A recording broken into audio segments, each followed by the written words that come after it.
If you were a loved one or suffering as a fashion clone, rest assured there's still hope, as I was unknowingly one too. It started my freshman summer of high school, hoping to return to school with a new style, basically to just get the attention of girls. If you scrolled Instagram at any point in 2015, I know you saw these same guys. Outfits made up of skinny jeans, bomber jackets, and Stan Smiths became a recurring theme amongst my feed, turning me into a living, breathing, and walking H&M mannequin. You're probably familiar with fashion clones, otherwise known across the internet as sheep, normies, or my personal least favorite, NPCs. If I've lost you with the term fashion clones, it's essentially referring to dressing exactly to the trends of the social media algorithms, rather than putting together outfits for your own enjoyment, which, as you might have guessed, has produced a mass personal style problem, but that's not even the big issue. I bet good money that you're now either picturing outfits consisting of head-to-toe fog essentials, complemented with panda dunks, or something along the lines of Adidas Sambas, jean shorts, and a football jersey or a lace shirt.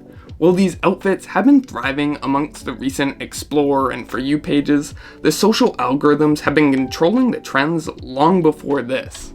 Fashion is clearly subjective. You might say that Jordan 1s are played out, but from my beliefs, I'd argue that they're the best. In my eyes, it seems pretty clear it's not the Carhartt double knees or Wales Bonner Sambas that are a problem, but more so the copycat generic formula of wearing clothes for the algorithm rather than creating your own sense of style. Luckily, hunting down a fashion clone is easier than Ryan Gosling makes it out to be. The footwear is usually a good place to start by scanning for one of four options, being Sambas, loafers, Kill Bills, or Bostons. If you're lucky, they'll occasionally come around in pairs, typically hanging outside ALD. In all seriousness, with more and more people threatened of their style being labeled as NPC, it's caused an increase of hate towards the popular individual, often trending pieces, rather than the actual act of solely dressing up for social media and the repost pages. Surely our current style has improved from the past trending combination of mixing camo cargos with Vans and loud Thrasher, Supreme, or Guess logos, right? Although the clothes have changed, the copy and paste formula really hasn't. Outfits flexing signature trendy brands of the time, full of recognizable logos, and an overall look that remains appealing to mass audiences is still extremely crucial. Being appealing to mass audiences is key because it supplies wearers the chance of receiving instant gratification, which has become normalized to seek out. For example, if you only crave likes and followers who praised your style, it would be relatively easy to narrow down a closet of trendy pieces by identifying what's performing well on social media.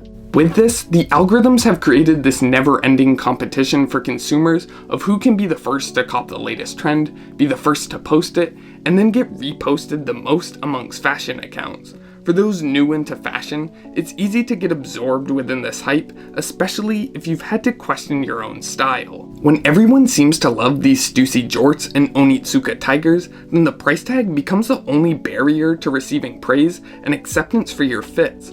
When in reality, the people constantly posting fit pics of trendy pieces are more so doing it for the business and competition aspect rather than genuinely appreciating these trends. You might disagree, but it seems to me that hate is thriving within fashion content. In sneakers, there's Tripping, who's constantly ripping apart resellers, scammers, and hypebeasts, or the TikTok formula of labeling fashion items as cringe.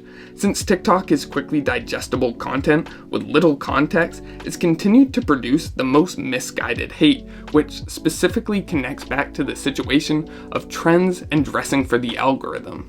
On the other hand, JQ often twists the trend of hating with video titles that might read as negative, but supply valuable criticism rather than just hate. Instead of looking back with hate or regret on my past fits, temporarily becoming a quote-unquote fashion clone seems solidified as a common step within the current personal style journey. Let me know if I'm just chronically online or you agree with something I said. I'll see you next time. Peace.